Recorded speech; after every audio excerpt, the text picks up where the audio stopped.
എങ്ങനെ ഉണ്ടായിരുന്നു മൂവി? തലയുടെ അപരാധം. അതെ, തളർന്നിരിക്കണം ബ്രോ. ഇനി അതിനെ പറ്റി പറയാതെ ഇല്ല. എന്ത് ഇഷ്ടപ്പെടാത്തതിന്റെ കാര്യം പറഞ്ഞിട്ട് പോകും എന്ന് പറയുമ്പോ പക്ക ഫാൻ മെയ്ഡ് പടമാണോ? ഫാൻ മെയ്ഡ് പടം ഇല്ല പറ. ഇഷ്ടപ്പെട്ടില്ല. മേക്കിംഗ് സൈഡ് ആയിരുന്നാലും ഓരോ 10 മിനിറ്റും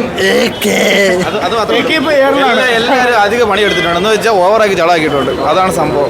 ഫാൻ ബോയ് സംഭവം എന്ന് പറഞ്ഞാൽ ഒരുപാട് റെഫറൻസ് ഒക്കെ കൊണ്ടുവരാൻ ശ്രമിച്ചിട്ടുണ്ട് ഭയങ്കരമായിട്ട്. പക്ഷേ ഇത് മനസ്സിലാവണമെങ്കിൽ നമ്മൾ അജിത്തിന്റെ എല്ലാ പടവും കാണേണ്ടി വരുമെന്നാണ് തോന്നുന്നത്. അതായത് നമുക്കൊന്നും മനസ്സിലായില്ലേ, അതൊക്കെ ചെറുതായിട്ടൊക്കെ മനസ്സിലായി. മൊത്തത്തിൽ പറഞ്ഞാൽ ഒരു ഫാൻ ബോയ് സംഭവം എന്ന രീതിയിൽ കട്ട അപരാധം. മൊത്തത്തിൽ അപരാധമാണ്. പൂമ്പി കൊള്ളൂല ബ്രോ.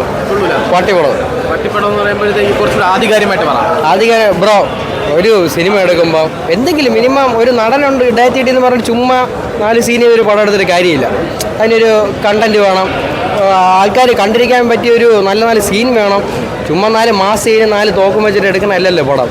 അപ്പോൾ ഫാൻസിന് വേണ്ടി എടുക്കുന്ന പടം എന്ന് പറയുമ്പോൾ ഫാൻസിനെ മാത്രം കാണിക്കാൻ കൊണ്ടുപോകും. വിടാമുഴശ്ശിയും ഇതേപോലൊരു ഫ്ലോപ്പായിരുന്നു. അത് ചെറിയ ബോംബ്, ഇത് അതിനേക്കാൾ വലിയ ബോംബ്. എല്ലാം ബോംബ് ആവുമെന്നാണ് ഉറപ്പിച്ചോ?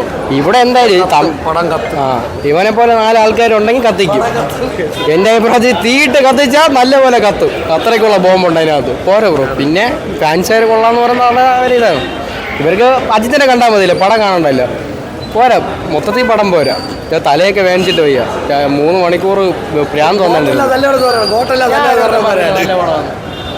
ഞാൻ ഇവന്റെ അടുത്ത് അതേ പറഞ്ഞേ. ബ്രോക്ക് ഇഷ്ടപ്പെട്ടോ? തല തിരുമ്പി അങ്ങനെയല്ല. നിങ്ങൾ എന്നെ ചോദിച്ചാൽ ഞാൻ ഇവനെ ചോദിക്കട്ടാ, ഗോട്ട് എങ്ങനെയുണ്ട്? ഇതെങ്ങനെയുണ്ട്? ഇത് തലയുടെ ഒരു അഴിഞ്ഞാട്ടമാണ്. തലയുടെ വൺ മാൻ ഷോ, അത്രേ ഉള്ളൂ. ഗോട്ടിൽ അങ്ങനെ അവിടെ പോയി അങ്ങനെ ഇങ്ങനെയെല്ലാം കാണും. രണ്ടാണ് ബ്രോ. വിജയ്ക്ക് ഗോട്ട്, അജിത്തിന് ഗുഡ് ബാഡ്. ലോജിക്കും കാര്യങ്ങളെല്ലാം നോക്കി കഴിഞ്ഞാൽ ഇവിടെ ഒന്നുമില്ല. പക്ഷെ അജിത്തിനെ ഒരു അവസാനം പടങ്ങൾ കൊള്ളാം, അത്രേ ഉള്ളൂ. ഒരുപാട് റെഫറൻസ് ഒക്കെ വെച്ചിട്ടുണ്ട്. ഒരു ടിക്കറ്റ് എടുത്താൽ 20 പടം കാണാം ഈ സിനിമയ്ക്ക്. പിന്നെ ഞാൻ അങ്ങനെയല്ല, ഈ ഇപ്പൊ ഇറങ്ങുന്ന തമിഴ് സിനിമയെ മൊത്തത്തിൽ പോരാ. ഇവര് നടന്മാരെ പറയാനല്ല, സിനിമയെ പോരാ. തമിഴ് ഇൻഡസ്ട്രിയിൽ സിനിമയെ പോരാ. നമ്മളെ ഇൻഡസ്ട്രി കുറച്ചുകൂടെ നന്നലെന്ന് തോന്നുന്നു. അവര് കുറച്ചുകൂടെ മാറി ചിന്തിക്കേണ്ട കാലം വന്നു തുടങ്ങി.